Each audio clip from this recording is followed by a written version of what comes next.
So hey guys, Vinay this side. ये हम आपके लिए दोबारा दिल्ली जल बोर्ड एक्ट 1998 पढ़ाएंगे। जैसे हमने कल कौन सा एक्ट किया था? दिल्ली भूदान यज्ञ एक्ट 1955 है ना। जी। तो है गाइस, आज हम स्टार्ट करने वाले हैं with the Delhi Jal board act 1998। अब आमतौर पे जब भी हम किसी एक्ट के साथ शुरुआत करते हैं तो पहले आता है कि दिल्ली जल बोर्ड। अब जैसे नाम है हमारा दिल्ली जल बोर्ड, ये एक्ट का हमारा नाम आ गया। ध्यान में रखने वाला एक चीज क्या है इसमें, साल। तो 1998 एक्ट का साल है, इसको बहुत ज्यादा ध्यान में रखें। एक्ट के जो ईयर्स होते हैं बहुत इंपॉर्टेंट होते हैं। जैसे विनय सर अभी बता के गए हैं कि कल हमने दिल्ली भूदान यज्ञ एक्ट हमारा कवर किया था, उसमें साल क्या था। अगर आपने हमारी वीडियो देखी, हमें कमेंट करके बताइए आप उसमें साल क्या था, क्योंकि ये जो कुछ चीजें हैं एक्ट से रिलेटेड बहुत इंपॉर्टेंट होती हैं। बेसिकली एक्ट का पूरा नाम क्या है ना। या आपको पूछा जाएगा कि दिल्ली जल बोर्ड जो है वो कौन सा एक्ट में कवर होता है, किस एक्ट से गवर्न होता है, कि अच्छा जिस एक्ट से होता है उसका साल क्या था। ये कुछ क्वेश्चन जो इंपॉर्टेंट हो सकते हैं इस परव्यू से। तो आज हम बात करने वाले, जैसे मैंने बोला, हमारे दिल्ली जल बोर्ड एक्ट 1998 को लेके हम इसको लेके चलने वाले हैं। हम स्टार्ट करने वाले हैं, जैसे कि आप इस पीडीएफ में देख पा रहे हैं, स्टार्टिंग में ही बताया गया कि the following act of the legislative assembly received ascent of the president of India on 30th of March 1998। यानी कि जैसा आपको पता है जो भी एक्ट है वो कैसे पास होते हैं, स्टेट की लेजिस्लेटिव असेंबली में गया, क्योंकि एक स्टेट एक्ट है तो ये स्टेट की लेजिस्लेटिव असेंबली किससे पास हुआ, और भारत के जो राष्ट्रपति हैं उनकी एसेंट इस एक्ट को मिली 30th March 1998 को। तो याद रखने वाली चीज है कि कब मिली, तो ये डेट आपके लिए इंपॉर्टेंट हो जाती है, ये याद रखने वाली डेट है आपके लिए। अच्छा, अब हम आगे चलते हैं थोड़ा सा हमारे इस एक्ट के तहत। तो अब मैंने आपको बेसिक एक स्ट्रक्चर दे दिया है कि ये एक्ट क्यों इंपॉर्टेंट है, ये एक्ट को एसेंट कब मिली। अब ये एक्ट बना, अच्छा जी बन गया। ये एक्ट क्यों बना, किस चीज को ध्यान में रखते हुए बना, दिल्ली जल बोर्ड एक्चुअल में करता क्या है। तो यहाँ पे जैसे कि बताया गया है कि to provide for the establishment of a board to discharge the functions of water supply, sewage and sewage disposal and drainage within the national capital territory of Delhi and the matters concerned connected therewith। अब बताया गया कि यहाँ पे to provide for the establishment, यानी एक board की establishment की बात हुई यहाँ पे, एस्टैब्लिशमेंट ऑफ अ बोर्ड। अच्छा जी, बोर्ड बन गया। अब वो करेगा क्या, वो बोर्ड डिस्चार्ज करेगा यानी परफॉर्म करेगा, वो बोर्ड निभाएगा, परफॉर्म करेगा ड्यूटीज एंड फंक्शंस। कौन से जी, वाटर सप्लाई के, हमारे फंक्शन आगे वाटर सप्लाई के, सीवेज के एंड सीवेज डिस्पोजल के, ये कुछ और ड्रेनेज के भी ये कुछ फंक्शंस है। तो हमारा बोर्ड क्या क्या देखेगा, वाटर सप्लाई को देखेगा, हमारा बोर्ड सीवेज को देखेगा, ड्रेनेज को देखेगा, जो हमारा सीवेज डिस्पोजल है, यानी सीवेज बेसिकली क्या होता है कि सीवेज सिस्टम होते हैं कि सीवेज आपके जो घर रिहायशी इलाके हैं उनसे सीवेज बहा के बाहर की तरफ निकाल दिया जाए, ताकि यहाँ पर बदबू से हैवॉक या एक गंदा एनवायरनमेंट क्रिएट ना हो। सीवेज खाली ही खत्म नहीं होता, सीवेज का प्रॉपर ट्रीटमेंट भी जरूरी है, क्योंकि जिस एरिया पे आप उसे इकट्ठे करते जाएंगे वो एरिया भी एक टाइम के बाद जो है वो बेकार होने लगेगा। तो उसका डिस्पोजल भी, उस सीवेज वाटर का डिस्पोजल भी दिल्ली जल बोर्ड ही करता है। तो जो यहाँ पे इस एक्ट के थ्रू जो बोर्ड एस्टैब्लिश हुआ है वो और कोई बोर्ड नहीं, वो दिल्ली जल बोर्ड ही है। राइट, आपको याद रखेंगे दिल्ली जल बोर्ड का ही एस्टैब्लिशमेंट हुआ है। एंड और ये कहां चलता है, पूरे के पूरे एनसीआर में, हमारा national capital territory of Delhi में पूरा का पूरा देखता है इसको जी। अब हम चलते हैं थोड़ा आगे की तरफ, अब हम आगे हमारे सेकंड पेज पे। अब सेकंड पेज पे क्या है कि ये चैप्टर हम सेकंड पेज पे आ गए हैं और ये कवर करता है, दिस इज चैप्टर 1। तो बेसिकली ये जितना का जितना हमारा सारा एक्ट है दिल्ली जल बोर्ड एक्ट, ये वेरियस चैप्टर्स में डिवाइडेड है हमारा, और इन चैप्टर्स में ये अलग अलग चैप्टर्स यानी अलग अलग भागों में कवर करता है कि बोर्ड को क्या क्या किस किस तरह से बोर्ड इसमें बताया गया। क्योंकि इस एक्ट बेसिकली ये बताता है कि बोर्ड कैसे बना, बोर्ड के काम क्या क्या हैं, तो इसको अलग अलग चैप्टर्स में बांट दिया गया है। तो स्टार्टिंग में जैसे चैप्टर 1 हमें बताता है कि प्रिलिमिनरी, ये चैप्टर 1 यानी प्रिलिमिनरी का मतलब हुआ कि स्टार्टिंग है ना, बेसिकली एक इंट्रो दे रहा है हमें, ये एक इंट्रोडक्शन सॉर्ट ऑफ दे रहा है कि ये एक्ट एक्चुअली है क्या। तो जैसे कि हमने देखा कि यहाँ पे लिखा है short title, extent and commencement. अगर आपने हमारी लास्ट वीडियो देखी है, मैंने इन तीनों शब्द का मतलब ही समझाया था। शॉर्ट टाइटल इज बेसिकली कि नाम क्या है, नाम इज कॉल्ड एज, नाम of the act is known as short title. Extent यानी एरिया ऑफ ऑपरेशन, कितनी कितनी दूरियों तक या किस किस जगह तक वो जो हमारा एक्ट है वो लागू करेगा, जो ये कानून है वो लागू करेगा। तो अभी हमने बात करी कि एक्सटेंट पूरे के पूरे एनसीआर में रहेगा, बट पूरे एनसीआर में भी एक छोटा सा कैच है, एक छोटी सी बात है कि ये कहां नहीं चलेगा। वो बात हम आपको कवर करेंगे कि दिल्ली जल बोर्ड कहां पे काम नहीं कर सकता है, कहां उसका काम दूसरी जो हमारी अथॉरिटीज हैं वो ले लेती हैं, उसके बारे में बात करते हैं आगे। एंड कमेंसमेंट यानी कि ये एक्ट कब बनाया गया था, ठीक है, ये एक्ट कब बनाया गया था, कौन सी तारीख और कैसे ये लागू हुआ, राइट। सो इतना तो आप जानते हैं कि ये एक्ट 1988 में बनाया गया था, जैसे कि आप देख पा रहे हैं, और दिल्ली जल बोर्ड एक्ट का नाम भी यही है, दिल्ली जल बोर्ड एक्ट 1988, ठीक है, ये आपने देख लिया है। अब शॉर्ट टाइटल यही होगा आपका, दिल्ली जल बोर्ड एक्ट 1998। अब ये किस एक्सटेंट तक चलेगा, to the entire area of national capital territory of Delhi, ठीक है, ये मैंने आपको बता दिया था कि ये पूरे के पूरे एंटायर एरिया ऑफ एनसीआर में चलेगा। अब पॉइंट आता है ध्यान रखने वाला, एक्सक्लूडिंग, कि भैया कहां नहीं चलेगा, that is excluding area under the new Delhi municipal corporation, यानी एनडीएमसी के अंदर जो एरियाज आते हैं वहां ये नहीं चलेगा, वहां हमारे दिल्ली जल बोर्ड जो है उसके पास क्षमता नहीं होगी, जो पावर्स आगे इस एक्ट में दी गई हैं वो काम नहीं करेंगी। और कैंटोनमेंट एरिया में, यानी जो एरियाज हमारे कैंट एरिया है, यानी जो आर्मी या मिलिट्री के अंडर एरियाज आते हैं, वहां ये एक्ट नहीं चलेगा। तो दो जगह एक्ट नहीं चलेगा, जहां आर्मी है या हमारा एनडीएमसी है। तो जो कैंटोनमेंट एरियाज हैं या जहां हमारा एनडीएमसी हमारा इन चीजों को कंट्रोल करता है, वहां हमारा दिल्ली जल बोर्ड एक्ट काम नहीं करेगा, ये ध्यान में रखिएगा इस बात को। अच्छा, अब हमने डील कर लिया भाई कि शॉर्ट टाइटल क्या है, नाम हमने देख लिया, एक्सटेंट हमने देख लिया। अब बात आती है कमेंसमेंट की। नाम में पता लग गया, एक्सटेंट में पता लगे कि ये जी पूरे एनसीआर में काम करेगा, कहां काम नहीं करेगा, याद रखिए कैंटोनमेंट एरिया इज कैंट, वो वहां पे जहां पे आर्मी के एरियाज होते हैं, दैट इज आपका कैंट एरिया, और वो हमारा हमने बता दिया आर्मी के एरियाज में। एनडीएमसी जहां पे काम करती है वहां काम नहीं करेगा। अब कमेंसमेंट पे आते हैं कि ये फोर्स में कब आए, कब चालू हुआ, तो यहाँ पे देखिए साफ लिखा गया है, it shall come into the force on such date as the government may by notification. Important चीज ये है कि नोटिफिकेशन दी जाएगी, अच्छा जी कहां दी जाएगी, in the official gazette. Official gazette जो होता है, कोई भी हम जब हमारा लॉ बनता है तो उसकी ऑफिशियल गेजेट में नोटिफिकेशन निकाली जाती है बकायदा, वहां इसकी नोटिफिकेशन निकाली जाएगी और डिफरेंट डेट्स अपॉइंट की जा सकती हैं। अब आमतौर पे क्या होता है, जैसे कि मान लीजिए हमें कोई एक्ट पास करना है, पर अभी फिलहाल के लिए मान लीजिए कि हमें एक वीके एक्ट पास करना है, उसका नाम है विनय कक्षा एक्ट। एक आपको एग्जांपल के लिए बता रहा हूं। अब आमतौर पे जब कमेंसमेंट की डेट आती है तो पूरा का पूरा एक्ट एक ही दिन लागू हो सकता है। मान लीजिए मैं फिलहाल गवर्नमेंट हूं और ये जो मैं वीडियो बना रहा हूं ये गैजेट है, तो मैंने आपको बता दिया मैं सरकार हूं कि जो विनय कक्षा नामक एक्ट है वो आज यानी 15 तारीख को जब ये वीडियो आप लोगों के पास आ रही है तब से ये एक्ट लागू हो जाएगा, तो पूरा का पूरा इकट्ठे हो गया। या तो मेरे पास ये तरीका है, दूसरा तरीका मेरे पास क्या है कि मैं इस वीडियो को टुकड़ों में रिलीज करूं। जी, मैं इस वीडियो के दो पार्ट्स बना दूं, विनय कक्षा एक्ट पार्ट 1, विनय कक्षा एक्ट पार्ट 2, और मैं आपको ये कह दूं कि जी ठीक है, जो विनय कक्षा एक्ट पूरा इकट्ठा ही है लेकिन हम इसको दो भागों में लागू करेंगे कि विनय कक्षा एक्ट पार्ट 1 इस तारीख से लागू हो जाएगा और विनय कक्षा एक्ट पार्ट 2 यानी अगर मैं उसको बाद में कभी डालता हूं यूट्यूब पे 16 तारीख को डालता हूं तो वो तब से लागू हो जाएगा। ये एग्जांपल दिया मैंने आपको। उसी तरीके से इस एक्ट में भी था, इन्होंने आपको बताया हुआ है एंड डिफरेंट डेट्स में be appointed for different provisions of this act, यानी इस एक्ट के अलग अलग खंडों के लिए अलग अलग लागू करने की तारीखें दी जा सकती हैं। And any reference in such provision to the commencement of this act shall be constructed as a reference to the coming into force of the provision। बताया गया कि एक तो आपको पूरी की पूरी डेट दी थी कि भाई पूरा का पूरा एक्ट किस दिन लागू हुआ था, लेकिन कहा गया है कि अलग अलग प्रोविजंस में अलग अलग खंडों में इस एक्ट के आपको अलग अलग डेट्स भी दी जा सकती हैं कि वो पर्टिकुलर खंड कब से लागू हुआ है। ठीक है, अब जी हम आगे चलते हैं। हमारा सेक्शन 1 यहाँ पर कवर हो गया है। सेक्शन 1 में हमने कवर करा है short title, extend and commencement, जो कि चैप्टर 1 में हमारे आया बेसिकली प्रिलिमिनरी यानी इंट्रोडक्टरी डेटा। अब हम बढ़ते हैं हमारे चैप्टर 1 के ही इंट्रोडक्टरी डेटा के ही सेक्शन 2 पे। और सेक्शन 2 अगर आपको याद हो, मैंने पिछली वीडियो में कवर किया था, ज्यादातर एक्ट्स का जो हमारा सेक्शन 2 है वो हमेशा डेफिनेशंस को ही कवर करता है। जैसे कि आप देख भी सकते हैं सेक्शन 2 का यहाँ नाम ही डेफिनेशंस है, राइट।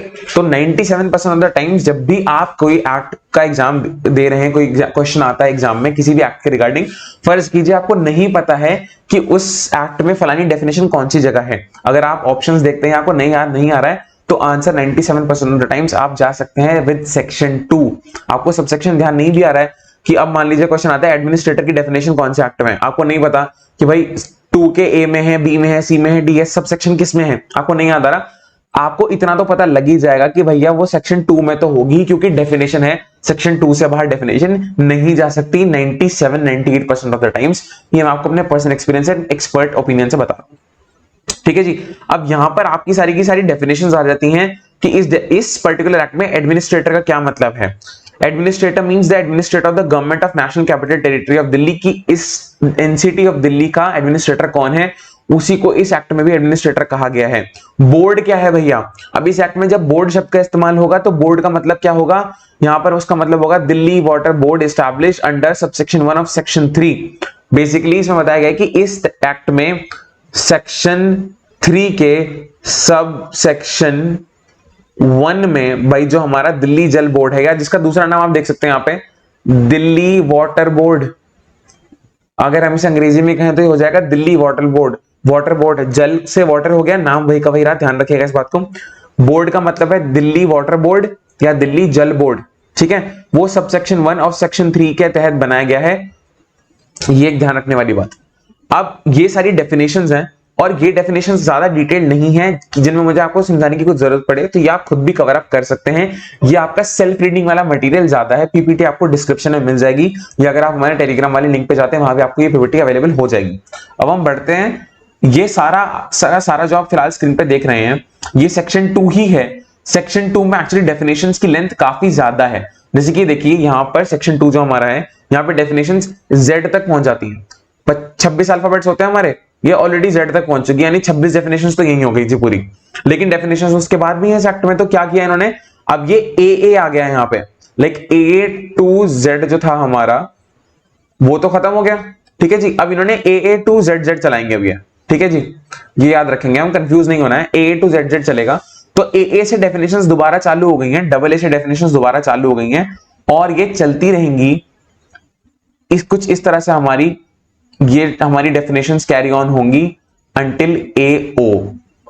देख रहे हैं आप, ये डेफिनेशंस हमारी आई हैं अंटिल AO, ये रहा, ये आप देख सकते हैं AO तक हमारी डेफिनेशंस हैं, ये ध्यान में रखें, कंफ्यूज नहीं होना है। A के बाद A से लेके Z तक चलिए काउंटिंग, Z के खत्म, फिर उसके बाद AA से चालू हुई है, तो कंफ्यूजन वाली चीज नहीं है इसमें। यहां तक आप डेफिनेशंस देखेंगे एक बार कि AO तक जो हमारी डेफिनेशंस कवर हुई हैं, यहां तक हमारी डेफिनेशंस का जो स्कोप है वही रहा है, सेल्फ रीडिंग वाली चीजें। लेकिन अगर आपको कुछ भी डाउट निकल के इसमें आता है, आप जरूर से हमें कमेंट करके टेलीग्राम पे बता सकते हैं। तो मैं आप लोगों को एक चीज बता दूं, आपके DDA ASO JSA पटवारी लीगल असिस्टेंट नायब तहसीलदार की जो आपकी मॉक टेस्ट सीरीज है वो आ गई है। मॉक टेस्ट सीरीज में आपको क्या क्या मिलेगा मैं बता देता हूँ। आपको 5 मॉक मिलेंगे टोटल, आपको पूरी उसके साथ साथ स्टैटिक जीके मिलेगी, 30 पीडीएफ मिलेगी जिसमें आपके फेस्टिवल से लेके बुक्स और जितने इंपॉर्टेंट हो सकते हैं DDA को लेकर, स्कीम्स हो गई, वो सारा का सारा गिवन होगा स्टैटिक जीके में। प्लस में आपको क्या होगा 200 से 300 क्वेश्चन मिलेंगे किसके, आपको करंट अफेयर्स के, मतलब करंट अफेयर्स की भी आपको क्या मिलेगी, करंट अफेयर्स की भी आपको 5 पीडीएफ मिलेगी, ठीक है। तो ये सारा का सारा जो आपको मिल रहा है 199 रुपीज में मिल रहा है। ये सारी की सारी जो हमने सीरीज बनाई है सिर्फ और सिर्फ DDA ASO JSO और जितने भी एग्जाम है, तो सबसे पहले आप डाउनलोड कर सकते हैं विनय कक्षा ऐप। विनय कक्षा ऐप डाउनलोड करने के बाद आप जाएंगे, आपको कोर्स दिख रहा होगा, ठीक है, आपको यहाँ पर आप जाओगे, आपको कोर्स दिखेगा, किस चीज का कोर्स दिखेगा आपको, test series for DDA, test series for DDA ASO JSO course दिखेगा आपको ऐसा। यहाँ पे आपको क्या क्या मिलेगा मैं बता देता हूँ आपको। पहला चीज आपको ओनली 5 मॉक्स मिलेंगे, 5 मॉक मिलेंगे आपको, प्लस में 1 फ्री मॉक, एक फ्री मॉक और मिलेगा, 30 पीडीएफ मिलेगी, करंट अफेयर्स मिलेंगे, no refund will be there, ठीक है। ऐसे आपके टेस्ट होंगे। अभी तक हमने 19 फाइल्स अपलोड कर दी है, एक वीक के अंदर अंदर बाकी सारा मटेरियल भी अपडेट हो जाएगा। सर कोर्स की वैल्यू सिर्फ आपकी 199 है, ठीक है। अगर कोई किसी बच्चे को कोई दिक्कत लगे, कोई चीज समझ में ना आए, तो वो हमें इस नंबर पे क्या कर सकता है, कांटेक्ट कर सकता है, ठीक है। अगर कोई बच्चा ऐसा है जो भाई आर्थिक स्थिति से बड़ा कमजोर है, ठीक है ना, पैसे की कमी है, तो ऐसे कोई दिक्कत वाली बात नहीं है, आप हमसे कांटेक्ट कर लेना, जो भी प्राइस हम कम कर सकेंगे हम बिल्कुल आपके लिए कम करेंगे, ठीक है। तो ऐसी दिक्कत मत लेना। तो चलिए आगे बढ़ते हैं। तो चलिए यहीं तक था सब। तो ये सब मैंने आप लोगों को बताना था अपने मॉक से रिलेटेड, ठीक है। बहुत ज्यादा इसमें कुछ डिस्क्राइब करने वाली चीज है नहीं। अच्छा, मैं आपको बता रहा था जैसे कि अलग अलग चैप्टर्स में इस एक्ट को बांटा गया है, ठीक है, अलग अलग चैप्टर्स दिए गए हैं इस एक्ट में। अब पहला चैप्टर हमने देखा कि हाँ जी ठीक था, कि चैप्टर 1 में बताया गया था प्रिलिमिनरी, अगर आपको याद हो चैप्टर 1 का नाम था प्रिलिमिनरी, जब हमने सेक्शन 1 और सेक्शन 2 की तरफ लुक दी। अब चैप्टर 2 हमारा आ गया है, that is constitution of the Delhi water board. Delhi Jal board का कॉन्स्टिट्यूशन, कॉन्स्टिट्यूशन का यहां मतलब संविधान से नहीं है, कॉन्स्टिट्यूशन का यहां मतलब है कॉम्पोजिशन, यानी कि क्या क्या दिल्ली जल बोर्ड किससे कंप्राइज करेगा, कौन कौन उसमें होगा। It is basically like Delhi Jal board, अगर ये दिल्ली जल बोर्ड है तो उसके अंदर क्या क्या चीजें आएंगी, ठीक है। एक दिल्ली जल बोर्ड की रेसिपी दे दी बेसिकली आपको। अगर मैं साधारण भाषा में कहूं तो ये जो चैप्टर है ये दिल्ली जल बोर्ड की रेसिपी से डील करता है कि जी कितने मेंबर्स होंगे, चेयरमैन कौन होगा, सेक्रेटरी कौन होगा, फलाना कौन होगा, ढिमकाना कौन होगा, बोर्ड कैसे बनेगा, चलेगा कैसे, इसमें वो सब बताया गया। तो ये जो हमारा पर्टिकुलर सेक्शन, ये जो हमारा पर्टिकुलर चैप्टर है, ये हमारे सेक्शन 3 से शुरुआत होता है, ठीक है। आप यहाँ देख भी सकते हैं आप, कॉन्स्टिट्यूशन ऑफ द बोर्ड साफ साफ लिखा हुआ है और यहाँ पे constitution of the Delhi water board भी लिखा गया है, चैप्टर का नाम हमारा, ठीक है। ऐसे ही अलग अलग चैप्टर्स आते हैं। चैप्टर 3 हमारा powers and functions of the board के नाम से है। तो ऐसे अलग अलग चैप्टर्स डिवाइडेड हैं। एक बार चैप्टर्स के नाम पे जरूर लुक दीजिए, अगर आप जल्दीबाजी में भी प्रिपेयर कर रहे हैं, जल्दी प्रिपेयर कर रहे हैं, तो एक समरी देने के लिए चैप्टर्स के नाम पे जरूर गौर फरमाएं। देख लीजिए कि चैप्टर्स के अंदर सेक्शंस कौन कौन से हैं। आधा डाउट आपका वहीं सॉल्व हो जाएगा चैप्टर के नाम से ही, कि अच्छा चलो चैप्टर अगर सेकंड है तो सेक्शन 3 अगर सेकंड चैप्टर में आ रहा है तो सेक्शन 3 किस चीज को डील करेगा। तो लिखा हुआ है constitution of the Delhi water board, यानी सर ने बताया था, याद कीजिएगा, एक रेसिपी यानी क्या क्या डलता है, क्या क्या डलता है, यानी कॉम्पोजिशन क्या क्या जिसमें आएगा, वो हमारा चैप्टर 2 है, सेक्शन 3 है। अब हम शुरुआत करते हैं, फटाफट टाइम वेस्ट नहीं करते हैं। इसमें पहले बताया गया है the government shall as soon as may be after the issue of the notification under subsection 3 of subsection 1 constitute Delhi water board by notification on the official gazette। हमने सेक्शन 2 में देखा था कि दिल्ली वाटर बोर्ड जो है, दिल्ली जल बोर्ड जो है, वो सबसेक्शन 3 के, आई मीन सेक्शन 3 के, क्या हम देखें सेक्शन 3 पे हमें सबसेक्शन 1 के तहत कॉन्स्टिट्यूट हुआ है, यानी बना है। हमने देखा कि मैंने आपको बताया कॉम्पोजिशन यानी रेसिपी, तो शुरुआत यहां से हुई है कि गवर्नमेंट एक रिलीज करेगी notification under subsection 3 of section 1, जब हम पहले पढ़ के आए हैं, constitute the Delhi water board by notification in the official gazette. तो यहां पे बोला गया है प्रॉपर प्रोसेस कि उसको रेफर करते हुए जो हमारी सरकार है वो इस सेक्शन 3 के सबसेक्शन 1 के तहत एक नोटिफिकेशन निकालेगी ऑफिशियल गैजेट में कि हाँ जी दिल्ली जल बोर्ड एक्ट जो है हमारा वो अब से लागू होने वाला है। या मैंने आपको बताया था कि इसको खंडों में भी लागू किया जा सकता है कि इतने से इतने तक ये फिलहाल लागू होगा इस तारीख को, और वो पर्टिकुलर खंड उस तारीख से लागू होगा। इसका ये बात ध्यान में रखी जाएगी। क्वेश्चन हो सकता है पूछा जाएगा। इस एक्ट को के लिए भी एक इंपॉर्टेंट पॉइंट है कि भाई पूरा का पूरा इकट्ठे एक बारी में लागू हुआ था या आगे टुकड़ों में लागू हुआ है, ये ध्यान रखने के लिए बात है। अब बताया गया कि जी बोर्ड किस किस से कंसिस्ट करता है, बोर्ड के मेंबर्स कौन कौन है, चेयरपर्सन कौन कौन है, ये थोड़ा हमारे लिए इंपॉर्टेंट टॉपिक आ जाता है जिसको मैं एड्रेस करने वाला हूं फिलहाल, क्योंकि बहुत ज्यादा कंफ्यूजन हो सकती है क्योंकि एक्ट हमारे काफी ज्यादा हैं और हर एक्ट में ऑलमोस्ट, तो हमने जैसे भूदान यज्ञ एक्ट देखा उसमें भी भूदान यज्ञ बोर्ड था एक, हम दिल्ली जल बोर्ड एक्ट देख रहे हैं तो ये तो बना ही बोर्ड के ऊपर हुआ है। तो यहाँ पे सब बोर्ड्स का कॉम्पोजिशन भी अपना अलग अलग है जिसपे आपको थोड़ा देखना है कि इसको ध्यान रखने वाली चीज है। तो अब जी एक चेयरपर्सन तो होते ही होते हैं जिनको कुर्सी थमा दी जाती है, तो जी वो भी है। अभी चेयरपर्सन कौन होंगे, who shall be the minister in charge of the subject matter. ध्यान रखेंगे मिनिस्टर लिखा है साफ साफ भाषा में मिनिस्टर, तो मिनिस्टर तो आपको पता लग गया, minister in charge of the subject matter of the government and a vice chairperson to be nominated by the speaker from amongst the two members as per clause 2। इसको हम बाद में देखेंगे, पहले बताते हैं minister incharge of the subject matter. अब इसका क्या मतलब हुआ, जो चेयरपर्सन है इसके दिल्ली जल बोर्ड एक्ट के वो एक मिनिस्टर होंगे, इतना आपने देख लिया। Incharge of the subject matter वो मिनिस्टर जो कि फिलहाल दिल्ली में जो पानी जल और सीवेज की ट्रीटमेंट के जो जिनके अंदर उसका मिनिस्ट्री आएगी वही इस जल बोर्ड के फिलहाल चेयरपर्सन होंगे। तो फिलहाल इसके जो चेयरपर्सन है वो हैं हमारे सिसोदिया जी, हमारे मनीष सिसोदिया जी इसके चेयरपर्सन है फिलहाल केजरीवाल सरकार में। याद रखने वाली चीज है, मनीष सिसोदिया इसके चेयरमैन है। और अगर आपको इस बारे में और डिटेल्स जाननी है तो आप दिल्ली जल बोर्ड एक्ट की वेबसाइट पर भी जा सकते हैं जहां आपको सब चेयरपर्सन, उनके वाइस प्रेसिडेंट, उनके vice chairperson sorry chief executive officer जितने मेंबर्स हैं उनकी डिटेल्स आपको मिल जाएंगी बाकायदा। तो आप ये भी देख सकते हैं और मैं कहूंगा बल्कि देखिएगा जरूर, एक आपको ओवरव्यू मिल जाएगा बड़े आराम से आपके एग्जाम से पहले। तो हमने आपको बता दिया कि चेयरपर्सन कौन हो सकते हैं। अब हम चलते हैं कि वाइस चेयरपर्सन कौन हो सकते हैं। तो वो एक स्पीकर जो है हमारी असेंबली के, उनके द्वारा नॉमिनेट किए जाएंगे। किन में से नॉमिनेट किए जाएंगे, अमंग्स मेंबर्स में से नॉमिनेट किए जाएंगे एज पर क्लॉज 2(3)। इसको हम आगे अब मैं आपको बताता हूं कि कहां से नॉमिनेट किए जाएंगे। फिलहाल आप याद रखें कि दो मेंबर्स जो हैं, जो हमारे जो स्पीकर साहब हैं वो असेंबली में से दो मेंबर्स को में से किसी एक को नॉमिनेट करेंगे फॉर द पोस्ट ऑफ हमारे जो वाइस चेयरपर्सन की पोस्ट है, ये देख सकते हैं वाइस चेयरपर्सन की पोस्ट के लिए वो रिकमेंड करेंगे। ठीक है, ये याद रखिएगा, वाइस चेयरपर्सन की पोस्ट के लिए वो लोग नॉमिनेट करेंगे। और जो चीफ, अपने हम सबसेक्शन 2 की तरफ चलते हैं। Chief executive officer will be nominated by the government who shall be an office drawing pay in the scale not less than that of a joint secretary to the government of India. यहां पर बताया गया कि एक chief executive officer भी appoint किए जाएंगे, एक नॉमिनेट किए जाएंगे सरकार के द्वारा, जो कि एक ऑफिस से वो अब जो मिनिस्टर साहब है वो यहाँ से सैलरी नहीं लेंगे, उनको मिनिस्टर होने की ऑलरेडी सैलरी मिल रही है, लेकिन जो हमारे चीफ एग्जीक्यूटिव ऑफिसर हैं वो भाई साहब सैलरी लेंगे। बताया गया है कि वो ही विल बी ड्रॉइंग पे।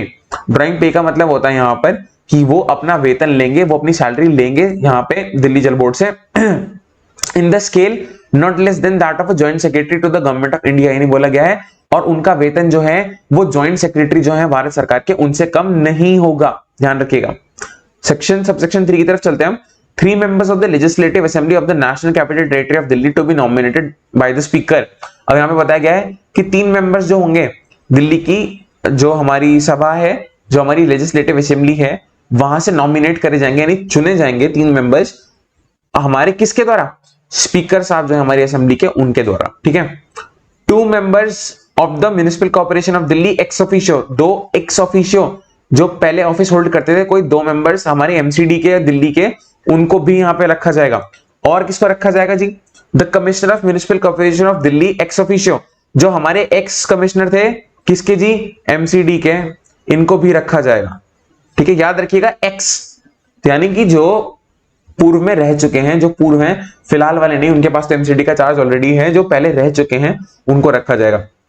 अब the chairperson of the new Delhi municipal corporation ex officio, NDMC के जो भी एक्स चेयरपर्सन थे, याद रखिएगा, उनको भी यहां पर रखा जाएगा। क्योंकि अच्छा, इन लोगों को रखा क्यों जा रहा है, because they people have experience to deal with such issues. इन लोगों के पास जो है एक्सपीरियंस होता है कि इस तरह की जो चीजें हैं वो, यानी वाटर सप्लाई या सीवेज से डील कैसे करना है, क्योंकि वो लोग ऐसे डिपार्टमेंट्स में काम करके ऑलरेडी आ रहे हैं।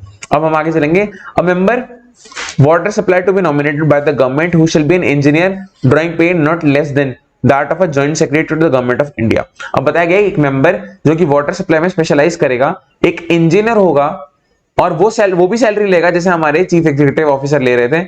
और कितनी लेगा, कम से कम, नॉट लेस देन मींस कम से कम than that of a joint secretary to the government of India. ये चीज एक बार पढ़ लेंगे कि जो जॉइंट सेक्रेटरी भारत सरकार के, उससे कम वो सैलरी नहीं लेगा, एटलीस्ट उतनी तो लेगा ही, जिसको स्पेशलाइज्ड नॉलेज होगी, having specialized knowledge and experience in the matter relating to drainage। अब वो इंजीनियर है, वो बंदा स्पेशलाइज करता है, उसको तो नॉलेज होगी ही होगी रिगार्डिंग द मैटर्स जो है हमारे ड्रेनेज से रिलेटेड जो मैटर्स हैं, उनको तो, उन भाई साहब को तो इस बारे में नॉलेज होगी होगी, क्योंकि वो उसी तरीके के इंजीनियर को रख ही इसलिए रहे हैं, so that he can guide the, क्या एक्ट का हमारा नाम है, दिल्ली जल बोर्ड एक्ट है, लेकिन दिल्ली जल बोर्ड को जो गाइड कर सके regarding the matters related to drainage, right. अब हम आगे की तरफ चलते हैं, हम सबसेक्शन 8 की तरफ आ गए हैं। अब अ मेंबर, अब ड्रेनेज के ऊपर आ गया particularly, a member drainage specializing in drainage, याद रखिएगा, to be nominated by the government who shall be an engineer. अब ये भाई सब भी इंजीनियर होंगे, इनका भी पे स्केल जॉइंट सेक्रेटरी से कम नहीं होगा। तो ये जो हमारे 7 और 8 हैं, ये ऑलमोस्ट सेम हैं, दोनों के दोनों इंजीनियर ही होने वाले हैं, क्या याद रखिएगा, दोनों के दोनों इंजीनियर होंगे। इनकी जो सैलरी है, वेतन भत्ता है, वो भी जॉइंट सेक्रेटरी दोनों का ही एटलीस्ट उतना होगा, और ये स्पेशलाइज नॉलेज रखेंगे in the matters relating to drainage. आप देख पा रहे हैं, ये वाटर सप्लाई में रखेंगे, ये ड्रेनेज में रखेंगे, ये देखने वाली बात। अब हम सबसेक्शन 9 की तरफ चलते हैं। अब मेंबर, भाई अब एक मेंबर ये भी चाहिए जो फंड्स को रेगुलेट कर सके, तो फाइनेंस वाले भी एक्सपर्ट चाहिए। To be nominated by the government drawing pay not less than the joint secretary. अच्छा, पे जो ये हमारे एक्सपर्ट बंदे हैं, इनकी जॉइंट जो सेक्रेटरी है भारत सरकार के, है ना, ऑफ गवर्नमेंट ऑफ इंडिया, है ना, उनसे कम नहीं होगी, एटलीस्ट उतनी तो होनी चाहिए। अब ये उससे कम सैलरी ड्रॉ नहीं करेंगे। अब हम सबसेक्शन 10 की तरफ आते हैं। अ मेंबर एडमिनिस्ट्रेशन, अब एक स्पेशलाइज्ड बंदा चाहिए एडमिनिस्ट्रेशन के लिए भी, जो एटलीस्ट सैलरी ड्रॉ करेगा उतनी, पहली जॉइंट सेक्रेटरी जितनी, बट ये बंदा जो एक्सपर्टीज देगा अपनी, वो देगा एडमिनिस्ट्रेशन में, राइट। तो अब हमने ये सेक्शन आपको एक्सप्लेन करा है रिगार्डिंग द कॉम्पोजिशन, कि भैया दिल्ली जल बोर्ड में बंदा होगा कौन कौन, ठीक है। तो अब ये मैंने आपको बताया था कि अब देखिए, अब और कौन होना चाहिए, मैं इसको फटाफट एक बार कवर कर देता हूं पूरा एंटायरली। सेक्रेटरी होना चाहिए भाई साहब, ठीक है। अब वो किसका होगा, in charge of the department of the government dealing with the board ex officio. तो एक एक्स ऑफिशियो डिपार्टमेंट, जो बोर्ड एक्स ऑफिशियो सेक्रेटरी होना चाहिए उस डिपार्टमेंट का, जो पहले भी गवर्नमेंट के उस डिपार्टमेंट का जो पहले भी सबसे डील कर रहा हो। और अब कौन होगा, एक और कौन होगा, representative of the ministry of urban affairs and employment government of India who shall not be below the rank of joint secretary. तो अब एक भारत सरकार की तरफ से भी रिप्रेजेंटेटिव आएगा, जो कि कहां से आएगा, from the ministry of urban affairs, and employment से ये भाई साहब आएंगे, और ये ज्वाइंट सेक्रेटरी की रैंक से एटलीस्ट ज्वाइंट सेक्रेटरी की रैंक के होंगे भारत सरकार में। और इन्हें भारत जो सेंट्रल गवर्नमेंट है यानी मोदी जी की जो सरकार है फिलहाल, वो भेजेगी केजरीवाल सरकार पे चेक रखने के लिए कि भाई दिल्ली जल बोर्ड कोई फालतू की हरकत ना करे। Basically this is keeping a check, एक चेक रख रही सेंट्रल गवर्नमेंट हमारे दिल्ली जल बोर्ड पे, बिकॉज दिल्ली जल बोर्ड जल से डील कर रहा है जो कि एक नेसेसिटी है, राइट। अब हम चलते हैं आगे की तरफ। अब हम आ जाते हैं हमारे अगले की तरफ। ये हमारा हम सबसेक्शन 13 पे आ गए हैं। अब हम इससे डील करने वाले हैं one representative of the Delhi cantonment board. अब कैंटोनमेंट बोर्ड के भी एक रिप्रेजेंटेटिव रखे जाएंगे, यानी आर्मी जो हमारे होते हैं उनका भी बोर्ड होता है दिल्ली कैंटोनमेंट बोर्ड, वहां से भी एक रिप्रेजेंटेटिव रखे जाएंगे। ये याद रखिएगा कि कितने कितने रिप्रेजेंटेटिव आ रहे हैं, ठीक है। Preferably an elected representative of the Delhi cantonment board to be nominated by the president. कोई इलेक्टेड बंदा होना चाहिए, वहां पे इलेक्शन हो सकते हैं, उनके बीच में से चुनाव हो सकता है, तो वो बंदे जिसको चुनकर भेजें वो बंदा होना चाहिए, ठीक है। और उसको नॉमिनेट करेंगे प्रेसिडेंट, नॉमिनेटेड बाय उनके। देखने वाली बात है भारत के प्रेसिडेंट नहीं, उनके प्रेसिडेंट जो उस दिल्ली कैंटोनमेंट बोर्ड के प्रेसिडेंट होंगे वो नॉमिनेट करेंगे, कंफ्यूज मत होइएगा। अब लास्ट यहाँ पे कंपोजिशन में आता है कि a representative of the central ground water authority. अब ये कौन सी अथॉरिटी होती है भाई साहब? आपने सुना है ग्राउंड वाटर क्या होता है? ग्राउंड वाटर यानी वो वाटर जो जमीन के नीचे से मिलता है, तो दिल्ली जल बोर्ड उसमें भी डील करता है। फ्रेश वाटर का एक वो सोर्स है, तो वहां से भी एक रिप्रेजेंटेटिव आता है कि कहीं ऐसा ना हो कि दिल्ली जल बोर्ड अपनी रिक्वायरमेंट पूरी करने के लिए जो सारा का सारा हमारा ग्राउंड वाटर है उसी को खत्म कर दे, एग्जॉस्ट कर दे। अगर आपने हमारे शॉर्ट देखा होगा अभी एक रिसेंट वाला, उसमें बताया था कि एग्जॉस्ट करना यानी खत्म कर देना, उसको विलुप्त कर दे, समाप्त कर दे, तो वो वहां से भी एक रिप्रेजेंटेटिव आएगा हमारा सेंट्रल ग्राउंड वाटर अथॉरिटी, जो कि सेंटर की अथॉरिटी है जो कि हमारे देश के ग्राउंड वाटर को मॉनिटर करती है लगातार कि किस एरिया में ग्राउंड वाटर कम ना हो जाए, सूखा ना पड़ जाए इसकी वजह से, जो कि बंदा भी चीफ इंजीनियर की रैंक का होगा एटलीस्ट, राइट। एंड उसको भी सेंट्रल गवर्नमेंट द्वारा नॉमिनेट किया जाएगा। तो ये बेसिकली मैंने आपको एक समझ दे दिया कि कौन कौन इसमें होगा, जो इंपॉर्टेंट था इसका मैंने उसको आपको समझ दे दिया। अब हम आगे की तरफ बढ़ते हैं इसमें कि और कौन सा जो हमारा है वो इंपॉर्टेंट हो सकता है। तो अब इसके बाद हम सीधा चैप्टर 3 की तरफ आते हैं, because chapter 3 is one of the most important thing is कि भाई जो चैप्टर 2 है वो सारा आपको बता रहा है कि बोर्ड का कॉम्पोजिशन वगैरह क्या क्या है, कि बोर्ड में कौन कौन हो सकते हैं, बोर्ड कैसे कैसे जो है हमारा फॉर्म होगा, ठीक है। जो चैप्टर 3 है हमारा, अगर आप देख पाए जो हमारे चैप्टर 3 है, ये भाई साहब जो है हमारे चैप्टर 3 ये डील करते हैं with power and functions of the board. Power and functions of the board यानी जो हमारा बोर्ड है उसकी पावर क्या क्या है, हमारे फंक्शन क्या क्या है, ठीक है। अब बहुत बेसिक सा है। अब इस एक्ट का नाम क्या है? Delhi Jal board act. अभी क्या क्या करते हैं, तो अब मैं इसको रीड ना करते आपको बेसिकली समरी दे देता हूं। ये ट्रीट करते हैं यानी अब पानी को ट्रीट करना, यानी कि उसमें केमिकल्स डाल के जो गंदा पानी है उसको पोर्टेबल वाटर बनाना। I am saying potable water है। Potable water is the water, इसकी स्पेलिंग होंगे POTABLE। पोर्टेबल से कंफ्यूज मत होइएगा, this is potable water. Potable water वो पानी होता है जो पीने योग्य हो, जिसको पिया जा सके, जिसको साफ शुद्ध पानी जिसको घरेलू कामों में इस्तेमाल किया जा सके। इस शब्द का आपको मैं डिस्क्रिप्शन इसलिए दे रहा हूं क्योंकि बार बार इस एक्ट में दिखने वाला है। तो पोर्टेबल को पोर्टेबल से कंफ्यूज मत कीजिएगा। पोर्टेबल यानी कोई भी वस्तु, जैसे कि बॉटल है जिसको हम कैरी अराउंड कर सकें। पोर्टेबल का मतलब वो पानी जिसके अंदर है जिसे मैं पी सकता हूं। तो ये एक डिस्टिंग्विशिंग फैक्टर है एक बेसिक एग्जांपल के साथ जिसको आप समझ सकते हैं। अब ये बोर्ड क्या करता है? ट्रीट करता है, सप्लाई करता है, सप्लाई भी इनके पास आती है, डिस्ट्रीब्यूट भी करता है फॉर हाउस होल्ड कंजम्पशन। यानी क्या होगा, आपने पानी ठीक कर लिया, आपने जैसे मान लीजिए यमुना जी से पानी लिया, यमुना जी का पानी फिलहाल कितना खराब है, उसको पीने योग्य बनाना, काले पानी को पहले सफेद करना, वो ये बोर्ड करेगा। फिर बड़ी बड़ी पाइपलाइन से आपके मोहल्ले में पानी भिजवाएगा, फिर उस मोहल्लों से जो आपके घरों में पानी जाएगा, जो डिस्ट्रीब्यूशन चैनल बनेगा, वो भी यही बोर्ड करेगा। किस काम के लिए करेगा? फॉर हाउस होल्ड कंजम्पशन, एक बात, एंड अदर पर्पसेस। अब अच्छा, हाउस होल्ड कंजम्पशन के लिए करेगा और कुछ और पर्पसेस के लिए करेगा। कुछ और कैसे? कमर्शियल भी पर्पसेस हो सकते हैं। अब कहां कहां करेगा? आप बोलेंगे सर पूरे एनसीआर में करेगा, तो यहां पर एक छोटी सी बात यह है, to those parts of Delhi where there are houses, जहां पे घर बने हुए हैं। अब जहां पे जो नई प्लॉटिंग वाले एरिया हो रहा है, जहां पे ये भी कुछ है ही नहीं, जहां तक पता ही कुछ नहीं है, खाली प्लॉट पड़े, वहां से भाई साहब पाइपलाइन डालने का क्या फायदा। तो इन्होंने बता दिया कि जहां पे घर बन चुके हैं वहां पे ये लोग ये काम देखेंगे। और कैसे देखेंगे?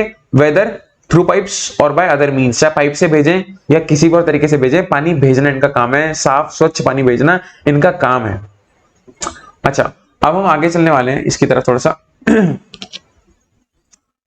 कि ये तो आपको इन्होंने बता दिया कि बेसिकली ये बोर्ड करता क्या क्या है। तो ये जो सारे हैं ना, ये आप जो इसको देखेंगे सारे, ये सारे के सारे इस बोर्ड के फंक्शंस बैठेंगे अब,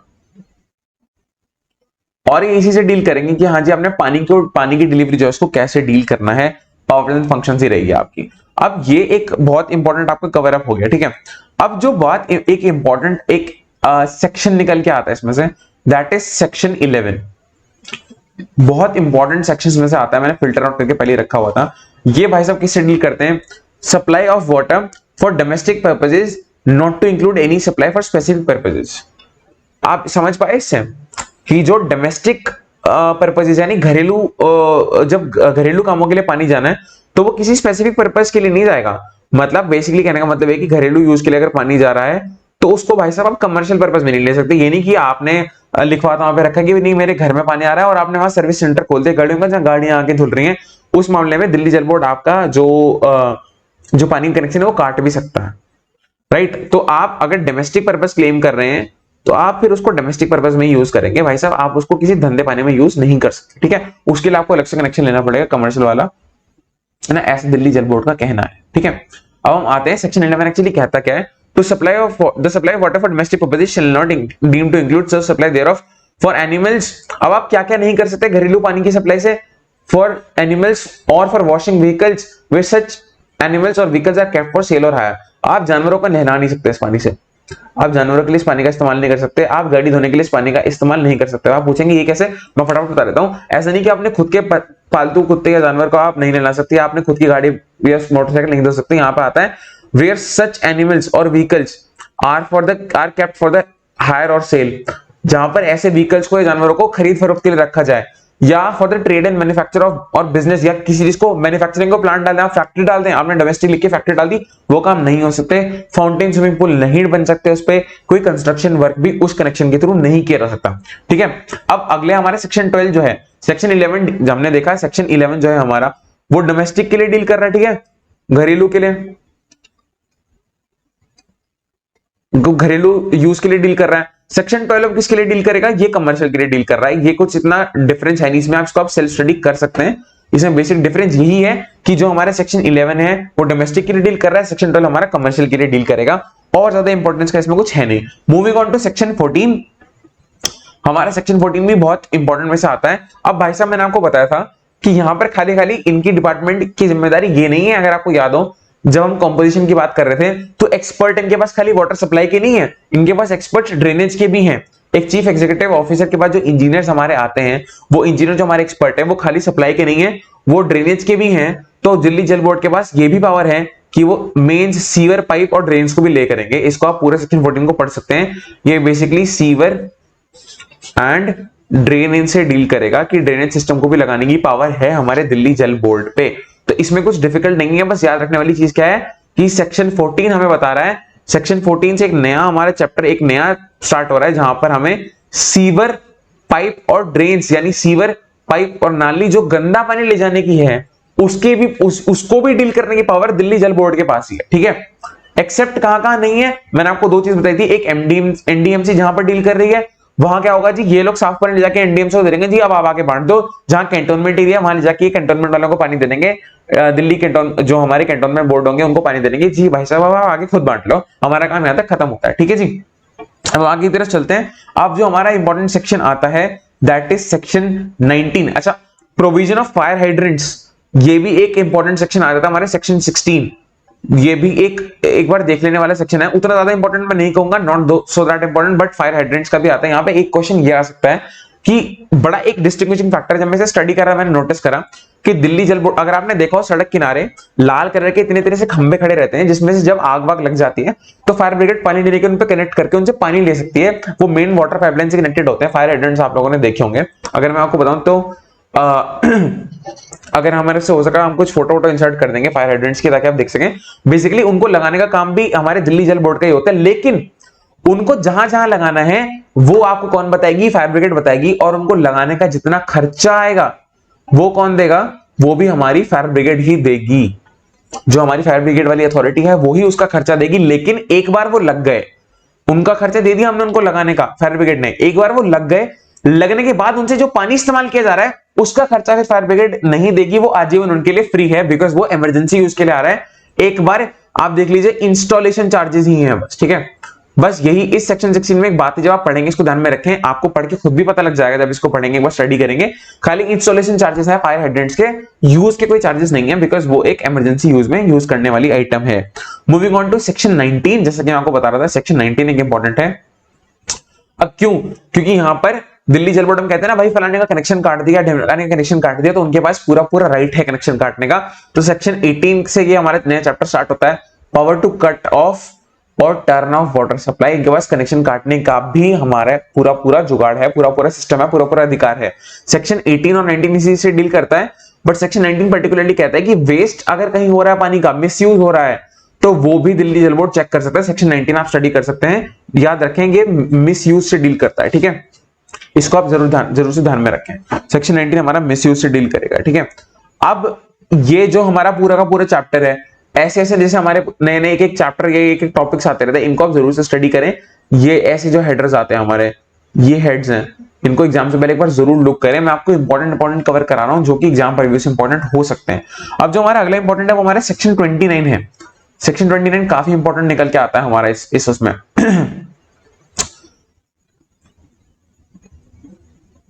ये हमारा अब आ जाता है सेक्शन 29 यहां से, यानी disposal of sewage. Disposal of sewage में अब क्या है भैया, डिस्पोजल ऑफ सीवेज। अब हमने बताया कि सीवेज को लेके हमने बताया, अब मैं आपको वाटर सप्लाई में भी दो डिफरेंस बता रहा था। वाटर सप्लाई में पहले क्या है, गंदा पानी जो अलग अलग सोर्सेस हमने लिया है, दिल्ली जल बोर्ड कहां से पानी ले सकता है, दिल्ली जल बोर्ड यमुना से पानी ले सकता है, अपर गंगा कैनाल से पानी ले सकता है, दिल्ली जल बोर्ड जो हमारा जो भाखड़ा रिजर्वायर है वहां से पानी ले सकता है, Delhi Jal board ground water से पानी ले सकता है, या अदर नेचुरल जो रिसोर्सेज है वहां से पानी ले सकता है। उसको पहले पीने योग्य बनाएगा, ठीक है, that is treatment of water, treatment cover करेगा। फिर सप्लाई पे ध्यान देखेगा, बड़े पाइप से जाएगा।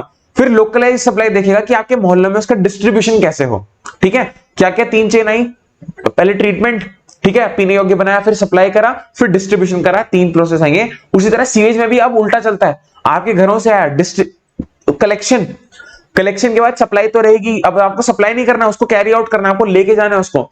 दैट मींस टेकिंग द जो हमारा सीवेज है, taking the sewage water to the proper treatment plants, उसको वहां कैरी आउट किया जाए, उसको बंद करके ले लिया जाए वहां तक ट्रीटमेंट प्लांट तक। अब उसे छोड़ना था नहीं वहां खुले में। डिस्पोजल ऑफ सीवेज मतलब उसको ट्रीट करना, सीवेज वाले पानी को ट्रीट करना, उसको ठीक करना, ताकि वो किसी और काम में लिया जा सके, यानी कि बदबू ना मारे वो, उसमें केमिकल्स डाल के फिल्ट्रेशन के थ्रू उसको इतना भी ट्रीट किया जा सकता है कि वो पीने योग्य भी बन सके, ठीक है। या अगर आप उसको आप किसी वाटर बॉडी में रिलीज भी कर रहे हैं, आप कहीं उस पानी को छोड़ भी रहे हैं, तो उसको साफ करके रिलीज किया जाए। तो हमारा जो सेक्शन 29 है वो इस चीज से डील करता है। मैंने आपको ब्रीफ एक समरी दे दी है इसकी। तो जो हमारा दिल्ली जल बोर्ड एक्ट है वो जाता तो और भी है, ठीक है, लेकिन ये काफी लंबा जाता है। लेकिन जो इसका बेसिक क्रक्स है दिल्ली जल बोर्ड एक्ट का, वो मैंने आपको दे दिया है। देखिए दिल्ली जल बोर्ड एक्ट काफी लंबा है, ये पीडीएफ में तो और भी ज्यादा चीजें हमने सारी ऑफिशियल पीडीएफ निकाल के आपको दे दी है। थोड़ा हार्ड टू फाइंड मटेरियल है इसमें दिल्ली जल बोर्ड एक्ट में, ये कि बहुत ज्यादा हमारे पास कंटेंट अवेलेबल नहीं हो पाता है, बट हमने रिसर्च करके फटाफट आपके एग्जाम के लिए जो इंपॉर्टेंट पॉइंट हो सकता है उसको कवर करा है। तो ध्यान रखने वाली चीजें यही है कि इसमें जो आपके इंपॉर्टेंट सेक्शंस है, मैं आपको दोबारा से बता देता हूं भैया। एक तो आप जरूर ध्यान रखिए कि आपका एक्ट कब बना, तो year in which the act was made, इसको ध्यान रखिए जरूर से आप। फिर आपका चैप्टर 3 एक आ जाता है, ये एक आपका इंपॉर्टेंट रखने वाला ध्यान है कि चैप्टर 3 क्या है। Chapter 3 consist of powers and functions of the Delhi Jal board, याद रखें इसको, ये एक इंपॉर्टेंट आ जाता है, स्टार्टिंग में ही है, ऊपर से पावर एंड फंक्शंस आपसे पूछी ही जाएंगी, काफी इंपॉर्टेंट है। अब एक सेक्शन 11 है, ठीक है, ये आपका इंपॉर्टेंट है। सेक्शन 11 एक बहुत इंपॉर्टेंट रखने वाला है कि यूज वाटर का मैंने आपको समझाया था, एक डोमेस्टिक हो सकता है ना, एक कमर्शियल हो सकता है, ठीक है, ये भी एक इंपॉर्टेंट रहेगा आपके एग्जाम पॉइंट ऑफ व्यू से, ये इंपॉर्टेंट है। सेक्शन 14 है हमारा, अभी हम कवर करके आए। सेक्शन 14 इंपॉर्टेंट रह सकता है, सेक्शन 19 इंपॉर्टेंट है ना, सेक्शन 19 एक इंपॉर्टेंट टॉपिक आ जाता है। लास्ट में सेक्शन 29 यानी कि जो डिस्पोजल ऑफ सीवेज वाटर है वो भी इंपॉर्टेंट है हमारे लिए, डिस्पोजल, है ना, ये आप ध्यान रखें कि सीवेज का जो प्रॉपर डिस्पोजल है वो भी इंपॉर्टेंट है। तो ये कुछ हमारा इस तरह से चलता है हमारा जो दिल्ली जल बोर्ड एक्ट है वो इस तरह से काम करता है। तो basically Delhi Jal board act यही बता रहा है आपको कि दिल्ली जल बोर्ड है क्या भाई साहब, बना कैसे, क्या ऑर्गेनाइजेशन है, क्या बवाल है और ये करती क्या, इनके डे टू डे फंक्शंस क्या है, कौन कौन इसके जो करता धरता है वो हैं, इसके जो हमारे मिनिस्टर साहब हैं वो फिलहाल इसके जो हैं प्रेसिडेंट हैं जी। तो ये सब थोड़ी बहुत चीजें हैं, इसमें खुद भी आप रिसर्च करें, कोई भी आपको डाउट होता है आप हमें कमेंट सेक्शन में लिखें, आप हमें टेलीग्राम पे बता सकते हैं। एक चीज आपके लिए बहुत इंपॉर्टेंट ये है कि देखिए हमारी जो ऐप है विनय कक्षा, जैसे आप इसको डाउनलोड करोगे तो यहाँ पे आपके लिए एक और कोर्स है, किस चीज का, 10 days DDA crash course. 10 days DDA crash course. कई बच्चे ऐसे हैं जिनको नहीं समझ में आ रहा कि सर हम जीके कहाँ से पढ़े, सर हम मैथ्स कहाँ से पढ़े, सर हम एसएससी की तैयारी नहीं करते थे, एसएससी वाले भी तो उनको भी समझ नहीं आ रहा मैथ्स कहाँ से पढ़े, जीके कहाँ से पढ़े, इंग्लिश कहाँ से पढ़े, ठीक है, रीजनिंग कहाँ से पढ़े। अगर पटवारी वाले हैं तो उनको नहीं मालूम कि भैया हम दिल्ली जीके कहाँ से पढ़े, ठीक है, हम कंप्यूटर कहाँ से पढ़े, ठीक है ना, हम डीडीए के जो एक्ट्स है वो कहाँ से पढ़े। तो मेरे भाई ध्यान रखो, ये कोर्स आप ही लोगों के लिए 10 दिन का क्रैश कोर्स है। इस क्रैश कोर्स में आपको क्या क्या मिलेगा मैं बता देता हूँ। इस क्रैश कोर्स में आपको 30 से 40 वीडियोस मिलेंगे इंग्लिश के ऊपर, जो बहुत है आपके, इसमें आपकी वोकैब से लेके ग्रामर सब कवर हो जाएगा। 7 वीडियोस मिलेंगी सिर्फ और सिर्फ आपको, किसको लेकर, मैथ्स को लेकर। जैसे कोई बच्चा यूपीएससी की तैयारी करता है, कोई एसएससी की नहीं कर रहा, ठीक है, क्या या किसी का मैथ्स कमजोर है, तो यहाँ से उसका profit loss percentage, time and work, time and distance, average, importance, compound interest, ratio, proportion, trends, सारा कवर हो जाएगा, ठीक है, ट्रेंड्स वगैरह सारा कवर हो जाएगा। तो आपका इंग्लिश हो गया, मैथ्स हो गया, जीके में आपको कोई वीडियो नहीं मिलेगी, no videos will be there. आपको 30 पीडीएफ मिलेंगी, प्लस में 5 पीडीएफ मिलेंगी आपको किसकी, करंट अफेयर की, ठीक है। ये चीज ध्यान रखना, आपका इसी में काम बन जाएगा क्योंकि ये सारा स्ट्रेटेजी को कवर करेगा, ठीक है। रीजनिंग में आपको कोई वीडियोस, कोई पीडीएफ नहीं मिलेगी, सिर्फ क्वेश्चंस मिलेंगे आपको और गाइड कर दिया जाएगा, रिसोर्स बता दिए जाएंगे, यहाँ से आपने करना है, ठीक है। अब रीजनिंग का सर हम कहाँ से देखें, सर ये सब आपने बता दिया, हम क्या करें। इसके साथ साथ आपको क्या होगा, अब आप लोगों को 3 टेस्ट मिलेंगे, ठीक है, ध्यान रखना कोई रिफंड यहाँ पे आपको नहीं मिलेगा, ये सारा का सारा आपको मिलेगा 699 में। मैं दोबारा बता दूं, अगर किसी बच्चे को लगे सर हमारे पास पैसे की दिक्कत है, मैं अकेले रहता हूँ, या कोई भी तकलीफ हो तो हम हमसे बात कर लेना इस नंबर पे 9289609096। मेरी टीम आपसे मेरी बात करवा देगी, जब आप बोलोगे तो हम जो भी हो सकेगा हम मिनिमम से मिनिमम कर देंगे, मतलब जो भी इसमें हम कुछ कर पाएंगे तो हम कर देंगे, ठीक है। ये सारा जो आपके लिए, जो बच्चा बिल्कुल परेशान हो रहा है, उसे नहीं समझ में आ रहा, तो ये 10 डेज का कोर्स है। मैं बता रहा हूँ 10 डेज में आपको ऐसा स्कोर देखने को मिलेगा जो आप एक्सपेक्ट भी नहीं कर सकते, मतलब बहुत ही अच्छा देखने को आपको मिलेगा, ठीक है। इसके साथ साथ हमारी टेस्ट सीरीज है, अगर आप टेस्ट सीरीज ले लोगे तो आपको ये समझ में आ जाएगा कि डीडीए का प्रीवियस ईयर, डीडीए का जो नया पैटर्न है वो कैसे क्वेश्चन आएंगे। आप टेस्ट लगा के जाओगे तभी कुछ हो पाएगा, टेस्ट सीरीज बहुत इंपॉर्टेंट है।